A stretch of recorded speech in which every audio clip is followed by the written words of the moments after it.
আজ থেকে 100 বছর পর ক্যালেন্ডারের পাতায় যখন 2124 সাল, আমাদের প্রায় প্রত্যেকের দেহ তখন মাটির নিচে, অস্তিত্ব তখন রূহের জগতে।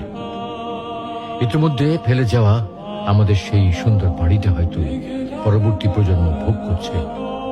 পছন্দের কাপড়গুলো ব্যাকডেটেড হয়ে গেছে। শখের গাড়িটা হয়তো অন্য কেউ চালাচ্ছে, আর আমায় খুব কম জনের স্মরণে রেখেছে। হয়তো কেউ ভাবেও না। হাতে তাদের সময় নেই, যাদের জন্য এত কিছু করতে করতে নিজের জীবনটাই শেষ করে দিয়েছিলাম। আচ্ছা, বাস্তবতার এই জীবনে আপনি আপনার দাদার দাদাকে কতবার স্মরণ করেন? আপনার দাদির কথা আপনি কখনো কি আপনার মনে পড়ে? পৃথিবীর বুকে আজকে এই বেঁচে থাকা, এত হইচই, এত মায়া কান্না এভাবেই চলছে। গত হওয়া অসংখ্য প্রজন্মকে টপকে আমরা এই জীবন লাভ করেছি। তেমনিভাবে আগামীতে অসংখ্য প্রজন্মের ভিড়ে হারিয়ে যাবে আমাদের এই জীবন।